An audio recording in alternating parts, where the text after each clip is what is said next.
यार कोयटा वालों, क्या लीचड़ कप्तान मिला है आपको, कुछ भी नहीं किया एंड तक। मतलब एक होता है कि आप टीम की जीत के लिए खेल रहे हो, एक होता है रन रेट के लिए खेल रहे हो। ये तो रन रेट के भी नहीं खेल रहा था यार। आप देखो, एक ओवर, लास्ट ओवर जो रहता था, सिंगल जो अभी नाइन्थ मतलब 11वां नंबर का बैट्समैन आ रहा है और वो सिंगल ले रहा है, तो उसको रोक ही नहीं रहा कि नहीं यार चल एटलीस्ट आखिरी ओवर, मतलब कैप्टन का काम है लीड फ्रॉम द फ्रंट। और सऊद शकील ने उसे ये नहीं कहा कि ना सिंगल ले, मैं आखिरी ओवर खेलूंगा। जो 11th मैन है वो आखिरी ओवर खेल रहा है। मतलब कहने का ये, आपको बताने का मकसद ये है, ये सारा बात, कि भाई अगर आप रन रेट के लिए खेल रहे थे, मान लिया कि आपकी टीम मैथमेटिकली ये मैच जीत नहीं सकती थी, आप रन रेट की वजह से खड़े हुए थे कि यार कि किसी तरीके से रन रेट बढ़ जाए, तो भाई अगर रन रेट के लिए भी अगर आप खड़े हुए थे तो एटलीस्ट आप चौके छक्के आखिरी 2 ओवरों में तो मारो। आपने विकेट कहाँ ससुराल लेके जानी थी। क्या लीचड़ यार कप्तान मिला है, मुझे तो बिल्कुल समझ नहीं आ रही सऊद शकील की। मतलब मेरे हिसाब से इस मतलब पीएसएल की सबसे सेल्फिश इनिंग्स जो है ना वो ये है, इस बंदे ने ट्राई नहीं की, ट्राई ही नहीं की। प्लेइंग 11 से स्टार्ट करते हैं, इसके बाद मैच के ऊपर ज़ाहिर है डीप एनालिसिस तो करना है, क्या क्या मिस्टेक्स हुई हैं प्लेइंग 11 के अंदर, उसके अलावा मैच के अंदर, उसके सारा ओवरव्यू करूंगा। और at the end of the day जो हमारा नेक्स्ट मैच है, मुल्तान सुल्तान वर्सेस पिशावर जल्मी, मतलब बाबर आजम वर्सेस रिजवान, एक कॉन्टेस्ट है, उसके ऊपर भी प्रीव्यू करूंगा। लेकिन starting of with the playing 11, दोनों की प्लेइंग 11 आपने देखी, और इतने ज़्यादा चेंजेस थे कि टॉस के ऊपर जब दोनों कैप्टन डेविड वार्नर और सऊद शकील से भी पूछा गया, उन्हें भी चेंजेस ज़्यादा याद नहीं थे। तो चेंजेस ज़रा डिकोड करने की कोशिश करते हैं। Starting of with the Quetta, Karachi Kings तो खैर बहुत अच्छा खेला, उसके ऊपर तो ज़्यादा मतलब बात करनी नहीं पड़ेगी क्योंकि वो बड़ा डिसिप्लिन से रहे। लेकिन जो कोयटा ग्लैडिएटर्स है ना, उन्होंने बड़े भंड मारे भाई आज, मतलब इतने भंड, इतने मर्ड। और फ्रॉम द स्टार्ट, मतलब वो जो कहते हैं ना फ्रॉम द वर्ड गो, बिल्कुल वहाँ से। अब आप प्लेइंग 11 के अंदर आप चेंजेस देखो, इन्होंने किस किस को बिठाया। इन्होंने ख्वाजा नाफे को लेके आए शोएब मलिक की जगह, मान लिया। शॉन एबर्ट को लेके आए हैं, इनका एक वो था प्लेयर फॉरेन, हाँ शॉन एबर्ट को लेके आए हैं अकील हुसैन की जगह। अच्छा, और फिर अली वाजिद आ रहा है उस्मान तारिक की जगह।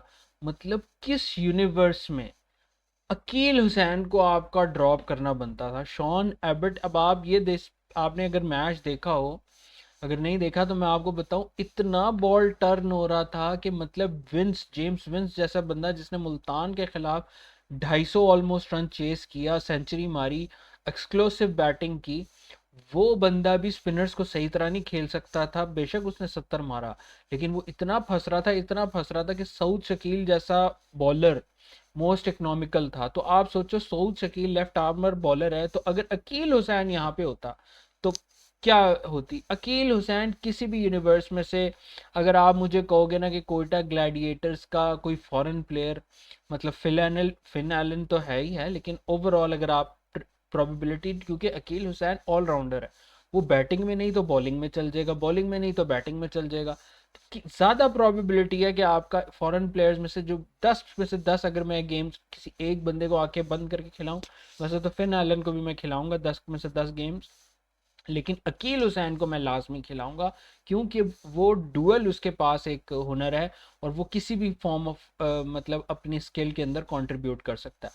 सो there was no way you could drop Akeel Hussain. और सबसे मेजर मेरे हिसाब से गलती आज के मैच की ये थी, अकील हुसैन अगर आज होता तो may be the course of game would have change. लेकिन ज़्यादा भी चेंज इसलिए नहीं होती क्योंकि मिसफील्ड्स इन्होंने इतनी की, वो मैं फिर आगे जाके बात करूंगा। तो बाकी ख्वाजा नाफे को लेके आया, ख्वाजा नाफे आया तो सही शोएब मलिक की जगह। यार इतनी उस बंदे ने मिसफील्ड्स की, इतनी मिसफील्ड, शुरू में एक बॉल आई, हाथ से फंबल हुई, उन्होंने सिंगल रन ले लिया, फिर दूसरी बॉल आई, फिर सिंगल। मतलब उसने 3 से 4 आज मिसफील्ड्स की हैं अपनी, मतलब कोयटा ग्लैडिएटर्स की जब फील्डिंग हो रही थी। तो मतलब काय का यंगस्टर यार, अगर आप वो विकेट कीपर है, या तो उसे कीपिंग करवा लेते। आई नो कि कुशल मेंडिस जो है वो कीपिंग कर रहे हैं, तो ना उससे फुल टाइम विकेट कीपिंग होती है, ना उससे फील्डिंग होती है, और ना उसने आज जिस तरह से बैटिंग पे आउट हुआ है। तो खैर इसके ऊपर भी डिटेल से जब बैटिंग का एनालिसिस करेंगे तब। और बाकी अली माजिद थे ही लुक्स प्रॉमिसिंग। एक उस्मान तारिक का क्योंकि बैन का चेंज लग गया था कि उनका एक्शन रिपोर्ट हो गया था, इसलिए उसको रिप्लेस करना बनता था।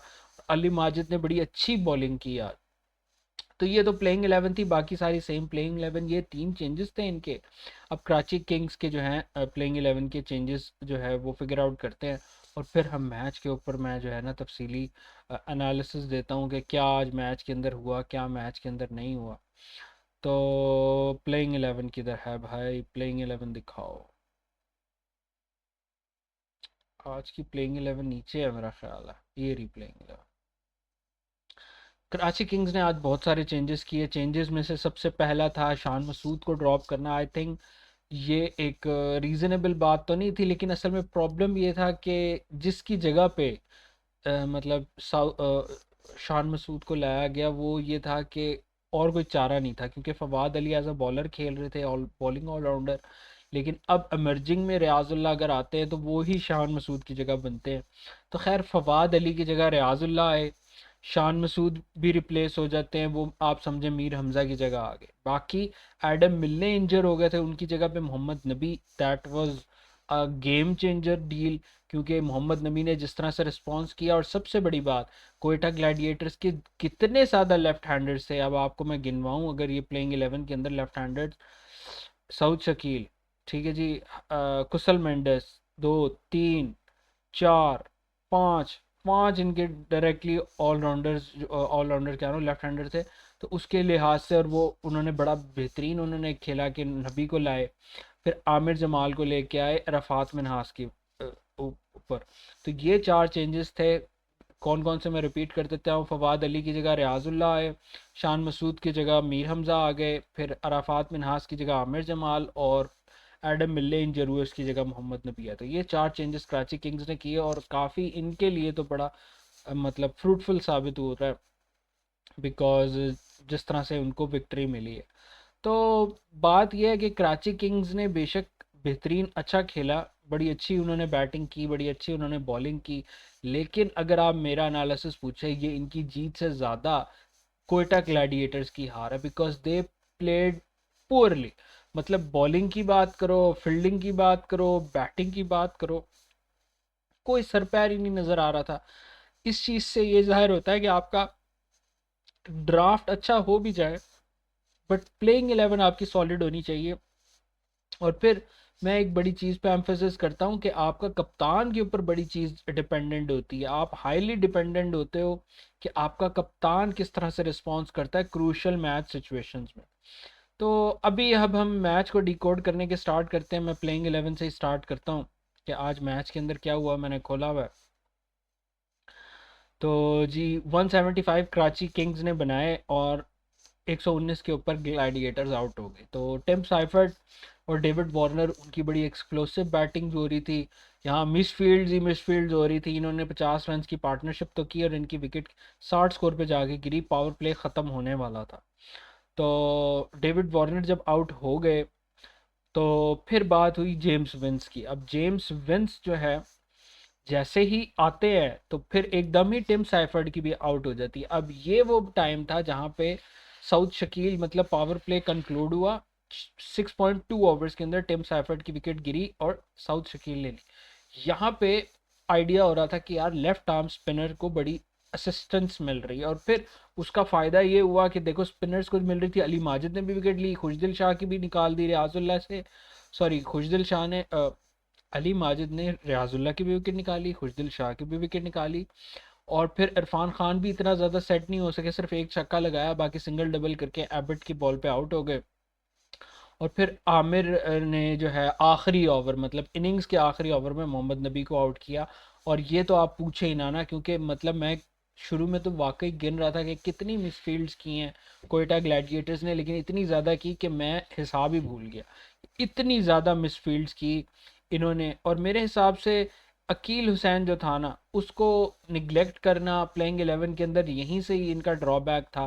पिच रीड नहीं कर पाए सही तरह से, मतलब जो उनकी मैनेजमेंट के अंदर लोग हैं, वैसे तो मोइन खान कोच है, लेकिन उसको खुद इतना ही नहीं आइडिया, वो उसका बच्चा देखो, उसको सारे हर बंदा उसके ऊपर क्रिटिसाइज कर रहा है। जो बचना बंदा अपने घर के अंदर अपने बेटे को ही क्रिकेट नहीं ठीक कर पा सकता, उसको फिटनेस के अंदर नहीं ला सकता, वो पूरी एक 11 लड़कों की टीम को क्या मैनेज कर पाएगा, क्या बता पाएगा कि आज पिच की क्या कंडीशंस थी। तो डायरेक्टली ब्लेम मैनेजमेंट को जाता है। ऑब्वियसली बात है, आप पिच कंडीशंस को ही नहीं असेस कर पा रहे। स्पिन फ्रेंडली कंडीशंस थी, बॉल टर्न हो रहा था। अकील हुसैन आपका लाजमी प्लेइंग 11 में बल्कि गेम चेंजर साबित होता, बैटिंग में भी बॉलिंग में भी, और आपने उसको ड्रॉप कर दिया। तो that was one of the biggest मतलब मिसेस ऑफ कोयटा ग्लैडिएटर्स। बाकी आमिर को तो आज ऐसी रपटे पड़े हैं ना, ऐसे रपटे पड़े। शुरू के अंदर आमिर साहब आए हैं बॉलिंग कराने, और फिर उन्होंने फिर धोया और धोया। सऊद शकील ने बेशक अच्छा बॉलिंग की, और मेरे हिसाब से सऊद शकील को इसके ऊपर ट्राई करना चाहिए अगर प्लेइंग 11 में रहता है। लेकिन उसकी कैप्टनसी यार बहुत बारीक थी। मतलब मोहम्मद नबी का आखिरी ओवर के अंदर से भी पहले कैच एक था, आउट होता होता वो कैच कैजुअल लेके छोड़ दिया, बिल्कुल सिंपल। वो कोई एक्ट्रेसेस आई थी, पता नहीं सोशल मीडिया इन्फ्लुएंसर हैं या क्या है, माया अली, उनका क्लिप भी बड़ा वायरल शायरल चल रहा है। तो विकेट्स इन्होंने ली, लेकिन ये है कि इतनी ज़बरदस्त इनकी वो नहीं रही। बाकी कराची किंग्स की बैटिंग की बात की जाए तो they played smartly, specially Vince. Vince को क्रेडिट जाएगा। कराची किंग्स में ज़रा बैटिंग की ज़ाहिर बात हो रही है, तो विंस के ऊपर थोड़ी सी बात होनी चाहिए कि अब आप ये देखो इनिंग्स ब्रेक हो रही है। हाँ, कि सबसे पहले तो ये था कि इन दोनों की पार्टनरशिप ने बड़ा डिस्ट्रक्टिवली इन्होंने स्टार्ट किया कराची किंग्स ने, और बड़ा हैंडीली मतलब अपनी टीम को अपलिफ्ट किया। पावर प्ले में 60 कर दिया पावर प्ले के एंड तक, और फिर एक विकेट जब गिरी डेविड वार्नर और टिम साइफर्ड की, और फिर जाके जेम्स विंस जब आए तो इस लड़के ने कैलकुलेट किया। अब आप ये देखो कि इनका एक मैचअप बना साउथ शकील के साथ, लेफ्ट आर्म स्पिनर के अगेंस्ट इनका स्ट्राइक रेट अब बिलो 100 था, और ये 11 दफ़ा डिसमिस हो चुके थे लेफ्ट आर्म स्पिनर के अगेंस्ट। कोयटा ग्लैडिएटर्स ने वही मैचअप डाला और इसके अगेंस्ट ये स्ट्रगल कर रहे थे। अब मुझे ये चीज़ समझ नहीं आई, जब आपके पास ये ऑप्शन थी, ठीक है, तो फिर आपने अपने कंप्लीट, जैसे कि अब आप ये देखो साउथ शकील ने 3 ओवर कराए, एक ओवर अभी भी मिसिंग है, तो आपने जेम्स विंस को क्यों नहीं पेचा लगवाया कोयटा ग्लैडिएटर्स ने? अगर जेम्स विंस को मजीद लगाए लगते बाप। जेम्स विंस की बड़ी अनयूजुअल सी इनिंग्स थी, 50 उसने की, लेकिन इस तरह से नहीं की जिस तरह से उसने वो एक्सप्लोसिव खेला जाता है। 47 बॉलों पे 70 ज़रूर किया, लेकिन अगर आपको मैं शुरू से बताऊं कि जिस तरह से उन्होंने अपने पहली 10 से 15-20 बॉलें खेली, उनसे बिल्कुल भी नहीं खेला जा रहा था लेफ्ट आर्म स्पिनर। 30-30 बॉलों के दरमियान, मतलब बॉलों के अंदर एक बाउंड्री भी नहीं थी। बड़ी मुश्किल से जेम्स विंस ने स्मार्टली जो है एक्सेलेटर पे पैर रख रख के आहिस्ता आहिस्ता आहिस्ता आहिस्ता कतरा करता करते करते 170 तक टीम का टोटल दिया, और अपनी टीम को फाइटिंग के लिए कोई ना कोई टोटल सेट करके दिया। बाकी जो उनके प्लेइंग 11 के हिस्से थे, जैसे कि जेम्स विंस ने तो अच्छा खेला ही खेला। रियाजुल्ला शान मसूद की जगह आए, बिल्कुल भी समझ नहीं लग रही थी उन्हें बॉल। अली माजिद ने उन्हें बोल्ड किया। फिर खुशदिल शाह आया। खुशदिल शाह का चलो आप कह सकते हो पिछले मतलब मैचेस में उसने अच्छा किया, आज वो नहीं अच्छा खेल सका। Irfan Khan Niazi is a big question mark.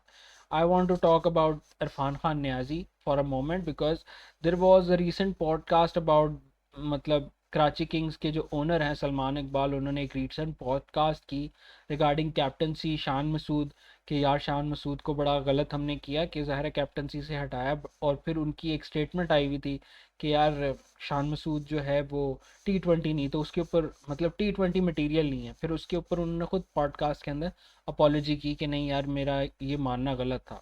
आज शान मसूद तो प्लेइंग 11 का पार्ट नहीं बन सके, बट बात मैं ये करना चाह रहा था कि शान मसूद की जगह अगर जिस इमर्जिंग बंदे को खिला रहे हो तो उस, अच्छा हाँ, मैं अब बात मुझे याद आ गई, मैं भूल गया था बात, कि इन्होंने बात की कि यार इस बार हमने शान मसूद को कैप्टनसी इसलिए से आया कि डेविड वार्नर को अब बनाया ताकि अगले साल जो हमारे यंगस्टर्स हैं, उन्होंने एक दो नाम लिए फॉर इंस्टेंस जैसे इरफान खान न्याजी, ताकि ये लोग टेक ओवर करें। अब क्वेश्चन ये है कि आप इनकी प्लेइंग 11 में से ऐसा कौन सा ऐसा कोर का बंदा है जिसको आप एज अ कैप्टन देखते हो फॉर अपकमिंग 2 या 3 सीजन्स? उन्होंने इरफान खान न्याजी का नाम लिया, ठीक है जी। अब्बास अफरीदी तो खैर फर्स्ट टाइम इसमें आया। हसन अली भी मतलब अभी खेल रहा, कोर का मेंबर अब बनना शुरू हुआ है। तो हसन अली को, हाँ उसने बात की इरफान खान न्याजी की, तो क्या इनके अंदर वो कैलिबर है कि ये टीम को लीड कर सकते हैं? हसन अली क्या कैप्टनसी की दौड़ के अंदर ये लग सकता है?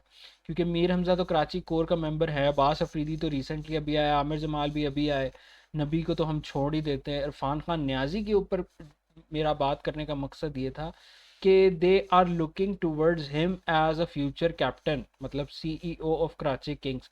बट उस लड़के ने कोई प्रॉमिस नहीं शो करवाया कि हाँ यार मैं विलिंग हूँ कि मैं टीम के मतलब अटैक लीड करूँ और मैं जनाब टीम की इनिंग्स को कंट्रीब्यूट करूँ। तो इरफान खान न्याजी का भी टैलेंट तो हम बड़ी बात करते हैं, लेकिन अगर टैलेंट परफॉर्म ही ना कर पाए एंड मौके के ऊपर, तो फिर उस टैलेंट का क्या फ़ायदा? मुझे उसकी तस्वीर नहीं मिल रही थी, मेरा दिल था कि मैं इरफान खान न्याजी के साथ कोई तस्वीर लगा दूं, ताकि ज़ाहिर है उसके ऊपर बात हो रही है तो, लेकिन खैर किस्मत में नहीं, ना तस्वीर मुझे मिल पा रही है इरफान खान न्याजी की और ना उससे परफॉर्मेंस हो पा रही है। तो बहुत होगी कराची किंग्स के बाद। नबी was phenomenal with the bat, Karachi Kings में आए और मेरी ये प्लेइंग 11 का एक फैंटेसी में था कि यार किसी भी तरीके से नबी को जो है ना आप ज़रूर खिलाओ, एडजस्ट करो, बिकॉज नबी जो है शुएब मलिक की जगह, शुएब मलिक तो खैर कोयटा ग्लैडिएटर्स में नबी की जो जगह बनती है वो बड़ी लाजमी बनती है। इन्होंने जिस फॉरनर को ड्रॉप किया, अपने एडम मिलने को ड्रॉप किया, क्योंकि इनके जो पहले तीन बैट्समैन हैं Tim Seifert, David Warner, James Vince, ये तो ड्रॉप होते नहीं बनते। बॉलिंग के अंदर बात की जाए तो एडम मिलने ने वो प्रॉमिसिंग अपनी टैलेंट नहीं शो किया जो I was expecting of him. तो उस लिहाज से as experience batsman, as experience allrounder, I think कि मोहम्मद नबी को ही सारे मैचेस खिलाने चाहिए। तो खैर नबी ने बड़ा ज़बरदस्त किया। अब हम चलते हैं towards bowling of Quetta Gladiators. Fielding का तो मैंने आपको बता दिया किस तरह से कोयटा ग्लैडिएटर्स को मार पड़ी। Aamir was extremely expensive. ये जो 2 विकेट्स ली मिली हैं ये भी इस पे धोखे में ना रहिएगा, ये बिल्कुल आखिरी ओवर में मिली हैं, टेल एंडर्स की समझ लें मिली हैं, बल्कि मैं आपको दिखा देता हूँ एग्जैक्टली किसकी मिली हैं। एक ये मोहम्मद नबी की मिली है, ये भी बिल्कुल हिटिंग कर रहा था आखिरी ओवर, मतलब आखिरी ओवर, इनिंग्स के आखिरी ओवर में आपको पता ही है कि बंदा जब हिटिंग करने जा रहा होता है तो वो आउट होने के लिए ही खेल रहा होता है कि यार मैं किसी तरीके से आउट हो जाऊँ। तो जेम्स विंस की विकेट भी मिली और उसकी मोहम्मद नबी की भी मिली। Expensive Faheem Ashraf platinum pick होकर आप देखो जी 17 की इसने आज मार खाई है और बैटिंग के अंदर भी परफॉर्म नहीं किया। तो big question mark towards Faheem Ashraf as a मतलब प्लेयर, कि उसको जिस तरह से लीड किया गया और टीम के अंदर लाया गया, और जनाब साहब उसके ऊपर बड़ी उम्मीदें लगा रही जा रही थी कि यार ये प्लेटिनियम लेवल जो है वो करेगा, डिलीवर करेगा, but he wasn't lived up to his expectations। तो ये बड़ा एक क्वेश्चन मार्क है टुवर्ड्स फ़हीम अशरफ।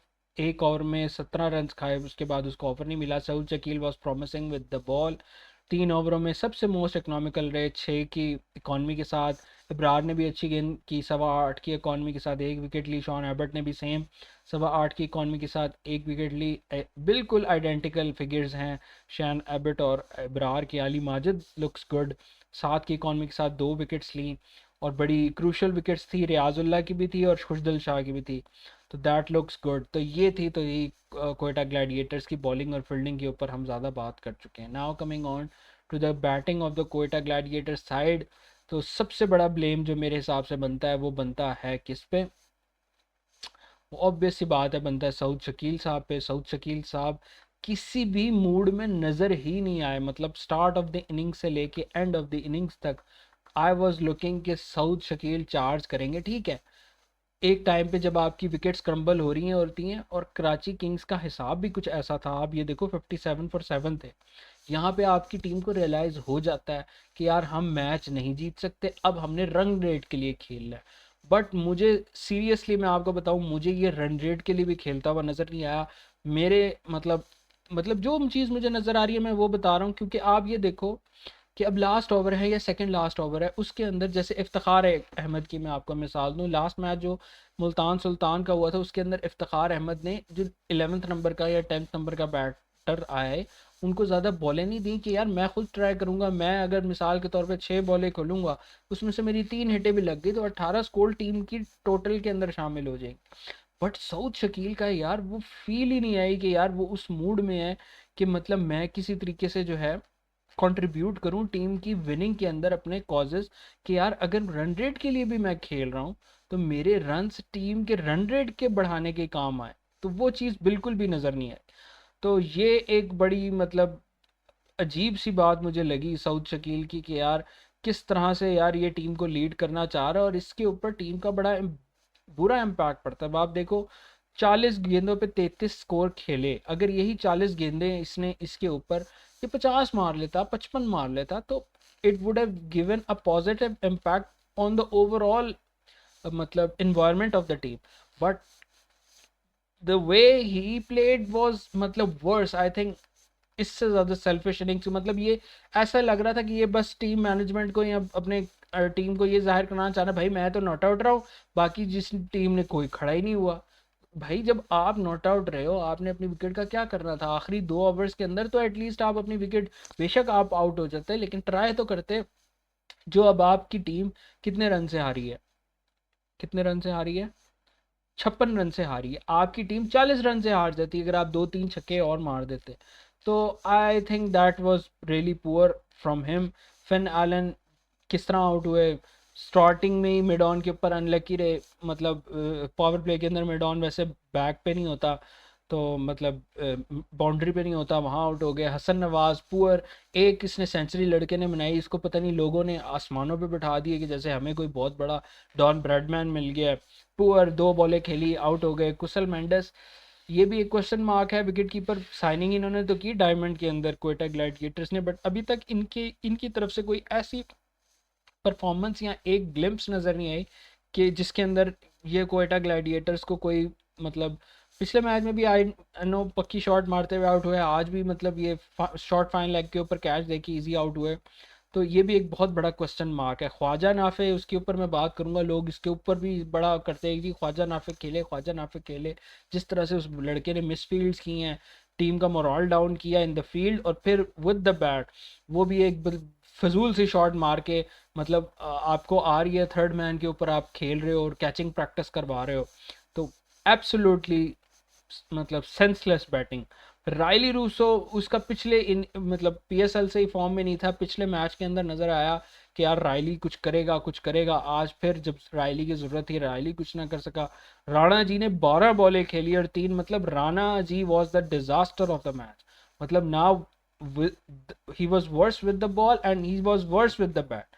मतलब 25 का नहीं, खैर 25 का स्ट्राइक रेट से भी नीचे है, बट देखो यार रायली रूसो 14 के स्ट्राइक रेट, फिर 21 का स्ट्राइक रेट से। चलो शॉर्ट हैबिट की तो हम बात नहीं करेंगे because he is not a proper allrounder, but considering Faheem Ashraf is a proper allrounder, और मतलब बड़ी लेवल की पिक है भाई यार, कोई छोटी पिक तो नहीं है। और उसके अंदर से जो उनकी टीम के अंदर कंट्रीब्यूशन आ रहा है दैट इज़ पुअर। फिर शॉन एबट आउट हुए। आमिर ने यार बड़ी पॉजिटिव इनिंग्स खेली, असल में इसको मार आज इतनी ज़्यादा पड़ी थी, आमिर को 40 रन की मार पड़ी थी, तो इसने कहा किसी तरीके से अपनी इज्जत बचा के बैटिंग के अंदर मैं ही कुछ कर लूँ, वरना तो ये इतनी ऊपर भी बैटिंग करने नहीं आता, ये हमेशा 10वें या 11वें नंबर पर आता है। लेकिन ये है कि आमिर ने अपनी इज्जत बचाने की खातिर अच्छी स्ट्रोक्स मार के 187 के स्ट्राइक रेट के साथ 30 रन टीम की उसमें कंट्रीब्यूट किए। इब्रार अहमद ट्राइड, एक चौका मारा, और फिर अली माजिद नॉट आउट रहे, बाकी टीम जो है साउथ शकील और ये अली माजिद नॉट आउट रही। Now moving on to the Karachi Kings bowling, Mir Hamza looked good.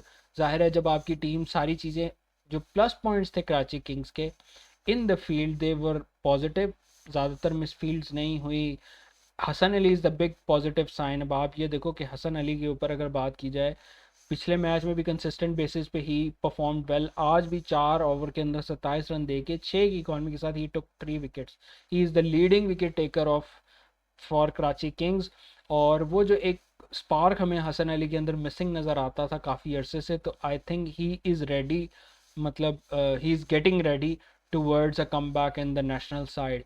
तो लेट्स सी कि आगे के मैचेस के अंदर ये अपनी कंसिस्टेंट बेसिस पे परफॉर्मर रख पाते हैं कि नहीं, but today he was the star of the evening in terms of Karachi Kings bowling, 3 wickets. फिर नबी की आप देखो यार इकॉनमी, एक इन्होंने विकेट मेडन करवाया, और इस साल का पीएसएल का first wicket maiden over Mohammad Nabi ने कराया, 1.25 की इकॉनमी के साथ 2 विकेट्स ली और वही डिफरेंस जो क्रिएट किया। अब यही साइड आप सोचें अकील हुसैन होते उस साइड से तो क्या इम्पैक्ट होता, जो काम मोहम्मद नबी ने इस साइड पे किया वो अकील हुसैन अगर उस साइड पे करते तो कितना इम्पैक्ट क्रिएट हो सकता था, स्पेशली कंसिडरिंग कि विंस का मैचअप पड़ता ही लेफ्ट आर्म स्पिनर के साथ है। तो a big miss from Quetta Gladiators, में बार बार ये चीज़ हाईलाइट कर रहा हूँ। खुशदिल शाह 7 की इकॉनमी के साथ विकेटलेस रहे, फिर 4.5 की इकॉनमी के साथ अब्बास अफरीदी भी रिदम के अंदर वापस आए, बेशक टेल एंडर्स को ही आउट किया है उसने, अब नहीं अब्बास अफरीदी ने एक शॉन एबेट को आउट किया और एक फ़हीम अशरफ मेन पिक है उनकी, खैर। और बाकी फिर आमिर जमाल ने 2 ओवर्स करवाया, he was also good decent with the ball. तो congratulations to Karachi Kings, they played brilliantly with the ball, with the bat, in the field. They looked united. They are playing, मतलब एक पूरा एक जैम हुए में है। तो ये सारा एनालिसिस था मेरा टुवर्ड्स द मैच। और आपको क्या लगता है कि क्या इनकी अब फ्यूचर प्लेइंग 11 क्या बनती है? मेरे हिसाब से कराची किंग्स का अब जो भी नेक्स्ट मैच होगा उसके अंदर जो इनकी प्लेइंग 11 बनती है वो उसके ऊपर बात कर लेते हैं थोड़ी सी, कि कराची किंग्स और कोयटा ग्लैडिएटर्स में क्या मिसिंग एलिमेंट हो सकता है। मेरे हिसाब से फवाद, मेरा ख्याल है यही प्लेइंग 11 बनेगी, क्योंकि मैं पर्सनली चाह रहा था शान मसूद खेले रियाजुल्लाह की जगह पे, लेकिन अगर रियाजुल्लाह को आप बिठाओगे तो आपको फवाद अली को खिलाना पड़ेगा, और अगर फवाद अली को खिलाओगे तो फिर ये है कि आपको एक और चेंज करनी पड़ेगी मीर हमज़ा, हसन अली, अब्बास अफरीदी, आमिर जमाल में से, तो जो कि मैं करने को तैयार नहीं हूँ। हाँ, इरफान खान न्याजी की अगर 3 अभी तक अगर परफॉर्मेंस नहीं आई ना, तो आई वुड से कि मैं शान मसूद को खिला दूँ इरफान खान न्याजी की जगह। रियाजुल्लाह को मैं बेशक चौथे पे ही रखूँ, 5वें पे मैं शान मसूद को ले आऊँ, 6ठे पे खुशदिल शाह को। एक ये चेंज हो सकता है, वरना दूसरा चेंज यही हो सकता है कि वैसे इतना भी ज़रूरी नहीं है, एक विनिंग कॉम्बिनेशन जब टीम का बन जाए तो उसी के साथ कंटिन्यू करना चाहिए। तो I think they would go with this playing 11 in the next match as well. जबकि कोयटा ग्लैडिएटर्स की बात है तो बंदा कहाँ से शुरू करे और कहाँ से ख़त्म करे। First of all Shaun Abbott की जगह मेरे हिसाब से, अब शॉन एबेट को अगर मैं अकील हुसैन की जगह बात कर रहा हूँ तो मुझे ये चीज़ भी करनी पड़ेगी कि शॉन एबेट ने ज़्यादा कुछ किया भी नहीं है। शॉन एबेट की वैसे देख लेते हैं, 8.25 की इकॉनमी के साथ 1 विकेट ली, मतलब एवरेज अबव एवरेज परफॉर्मेंस थी। और बैटिंग के अंदर भी शॉन एबेट ने क्या किया देख लेते हैं। शॉन एबर्ट ने देखो ना 21 के स्ट्राइक रेट के साथ, तो मतलब उसने उसमें भी कंट्रीब्यूट नहीं किया। तो अकील हुसैन मेरे हिसाब से ज़्यादा बेनिफिशियल पिक होगी फॉर फ्यूचर प्लेइंग 11 ऑफ क्या कहते हैं कोयटा ग्लैडिएटर्स। तो ये आएगी लाजमी। ख्वाजा नाफे की जगह मैं अगर हूँ तो मैं उसको खिलाऊंगा दानिश, क्या नाम है उस लड़के का, दानिश अजीज़। ये सॉरी कोयटा ग्लैडी, हाँ दानिश अजीज याद आ गया ना मुझे, याद आ गया, स्क्वाड देखने की ज़रूरत नहीं है। ख्वाजा नाफे की जगह I would go with Danish Aziz, ठीक है। और फिर फ़हीम अशरफ तो ज़ाहिर है खेलना पड़ेगा, और यहाँ पे अकील हुसैन। अब आप इसके अंदर, लेकिन फिर इसमें एक और मसला भी है ना, अगर यहाँ पे वो आता है ना शॉन एबर्ट की जगह अकील हुसैन, तो फिर आप ये कहोगे कि इब्रार अहमद भी स्पिनर है, अली भी है और फिर अकील हुसैन भी है, तो आपके फिर पेसर्स कौन से होंगे? फिर आपको किसी तरीके से वसीम जूनियर की जगह भी लाजमी बनानी पड़ेगी। तो अली माजिद बैठ नहीं सकता क्योंकि मर्जिंग की उसमें नहीं, हसन नवाज खेल रहा है ना मर्जिंग की कैटेगरी में। तो इनका अमर्जर एक और भी तो है कोयटा ग्लैडिएटर्स का, मेरा ख्याल है उसको खिलाना चाहिए। हसन नवाज को मैं तो मज़ीद और चांस ना दूं, because I think he is wasting his space, और बहुत अर्ली उसको एकदम चांस दे दिया गया। मैं अली माजिद की जगह जो है, हालांकि अली माजिद ने बड़ी ज़बरदस्त बॉलिंग की है, लेकिन यह है कि या तो मैं अबरार के साथ जाऊं या मैं अली माजिद के साथ जाऊं, और अकील हुसैन के साथ तो मैं जाऊंगा ही जाऊंगा। तो अली माजिद और अबरार में से एक को खिला के जो दूसरे को जिसको भी ड्रॉप करूंगा उसकी जगह पे मैं मोहम्मद वसीम जूनियर को खिलाऊंगा, और हसन नवाज़ की जगह मैं मोहम्मद ज़ीशान के साथ जाऊंगा। लेकिन उसमें आर्गुमेंट ये बन सकता है कि यार फिर टेल आपकी लंबी हो जाती है, कि अगर आप ज़ीशान के साथ जा रहे हो तो फिर आप ये देखो ना, आप यहाँ पे एक बैट्समैन शॉर्ट कर रहे हो। तो फिर मैं मोहम्मद वसीम जूनियर भी तो ला रहा हूँ और अकील हुसैन भी ला रहा हूँ, तो मतलब यहाँ पे भी अकील हुसैन और मोहम्मद वसीम जूनियर भी। तो मतलब वसीम जूनियर भी थोड़ी बहुत बैटिंग कर लेता है, लेकिन अकील हुसैन अच्छी हिटिंग कर लेता है, तो वो आपको एक प्लस मिल जाता है हसन नवाज की जगह, क्योंकि हसन नवाज तो वैसे ही कुछ नहीं कर रहा। तो ये फ्यूचर की perspective. Now coming on to the मेरा फेवरेट सेगमेंट के मुल्तान सुल्तान वर्सेस पेशावर, पेशावर ज़ल्मी। इसके ऊपर क्या बात होनी चाहिए, क्या बात होगी, because Rizwan versus Babar, T20 team के अंदर इन दोनों को ड्रॉप किया गया और इन्हीं दोनों की टीम इस टाइम टेबल के ऊपर बॉटम पे लगी है। अब बॉटम, जो टीम हारेगी वो बॉटम पे ही रहेगी और मोस्ट प्रोबेबली हो सकता है PSL से भी आउट हो जाए, because 3 back to back losses, उसके बाद आपकी टीम एलिमिनेटर खेले या क्वालिफाई कर जाए, बड़ा टफ हो जाता है। तो लेट्स सी कौन सी होगी। मुझे तो यही लगता है कि बाबर आजम की टीम होगी, बिकॉज बाबर आजम की टीम ने ड्राफ्ट अच्छा नहीं किया, ना बाबर आजम की कोई ज़्यादा अच्छी वो लग रही है। लेकिन खैर प्लेइंग 11 के ऊपर जाते हैं डायरेक्टली, ज़्यादा एनालिसिस जो होगा वो फिर मैच के बाद करेंगे। लेकिन अगर मेरा ये कहा जाए कि ड्राफ्ट जो है पेशावर ज़ल्मी का इतना अच्छा नहीं हुआ था, उस वजह से आई वुड स्ट्रांगली फील कि मतलब इनकी प्लेइंग 11 का कोई इतना सर पैर नहीं है। फॉर इंस्टेंस जैसे अब बाबर, साइम, हारिस, ठीक है, हारिस के ऊपर मुझे थोड़ा सा पोटेंशियली फील होता है कि यार उसको हाइप दी हुई है, but he is not in on that calibre. खैर हारिस भी खेलेगा ही खेलेगा। TKC, Hussain Talat, Mitch Owen, Josh Linde, Alzarri Joseph, Mohammad Ali, Sufiyan Muqeem और अली रज़ा। अच्छा बात यह है कि मोहम्मद अली जो है ये मुल्तान लेग के लिए तो खिला सकते हो इसके। अभी हम कोयटा ग्लैडिएटर्स के स्क्वाड पे चलते हैं ताकि हम प्लेइंग 11 इनकी बना सकें और फिर मुल्तान की प्लेइंग 11 बनाएंगे। हाँ ये है ना पेशावर। असल में मिच ओवन, जॉश लिंडी और TKC तो खेलेंगे खेलेंगे। अलजारी जोसेफ की जगह कोई और इनके पास ऐसा प्रीमियम लाइन बॉलर है, लोकवुड है। लोकवुड को मैं खिलाऊंगा, मतलब अलजारी जोसेफ की जगह मैं ये कोशिश करूंगा कि लोकवुड खेलूं, क्योंकि मैं एक लेफ्ट आर्म पेसर की तरह जाऊंगा जो न्यू बॉल में बड़ी ज़बरदस्त किस्म की बॉलिंग करे। अलजारी जोसेफ आई नो कि उसकी पेस अच्छी है और परफॉर्मेंस भी उसने अच्छी दी है, बट मैं लुकवुड की तरफ जाऊंगा। तो लुकवुड यहाँ पे होगा। मोहम्मद अली की जगह भी मैं यहाँ शायद पेसर एक चेंज करूँ, क्योंकि मोहम्मद अली इतना कंसिस्टेंट बेसिस पे परफॉर्मेंस नहीं कर रहा। हाँ एहसानुल्लाह को चांस दे सकते हो, आई नो उसकी पेस नहीं है, but the guy is begging for a chance. तो आप हार तो रहे हो तो आप ट्राई कर सकते हो उसको। लेकिन यह है कि मोहम्मद अली इनकी एक किस्म की डायमंड की पिक है, तो ये उसके ऊपर रिलाय करेंगे। सुफियान मुकीम भी है, अली रज़ा भी है। अली रज़ा तो खेलेगा ही खेलेगा, अली रज़ा ड्रॉप नहीं होता बनता। मिच ओवन को इसमें यार बहुत सारे मसले मसाइल हैं। बाबर आजम, मतलब मुझे हारिस से भी मसला है। मुझे ये था कि मैक्स ब्राइंट भी खेले, लेकिन जॉश लिंडे का मुझे इतना आइडिया नहीं है और वो उस तरह से परफॉर्म भी नहीं कर पाया। मतलब 2 ओवर देने के बाद बाबर ने उसको हटा दिया, हालांकि उसका इस तरह का कैलिबर नहीं है। 4 ओवर का बॉलर है वो, और बाबर ने 2 ओवर दे के उसे हटा लिया। और यहाँ पे अब मेरे हिसाब से लोग गुबड़ बनता है। तो मतलब बैलेंस मुझे इतना स्क्वाड के अंदर नज़र नहीं आ रहा। आप मुझे लाजमी बताएं कि आप कौन सी खिलाएंगे। मैं अगर खिलाऊंगा ना तो मैं अलजारी जोसेफ की जगह नेक्स्ट जो मुल्तान सुल्तान के खिलाफ उसमें लुक वुड को खिलाऊंगा for Peshawar Zalmi. Now moving on Multan Sultan playing 11। ज़ाहिर है जॉनसन चार्ल्स के बाद शे होप खेल रहे हैं और ये मुल्तान सुल्तान ज़बरदस्ती मतलब फोर्स चेंज है।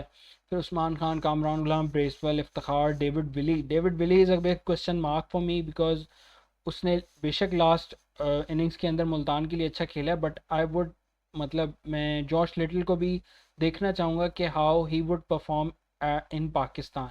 और मुझे लगता है कि ये पाकिस्तान के अंदर अच्छा परफॉर्म करेगा। न्यू बॉल बॉलर है।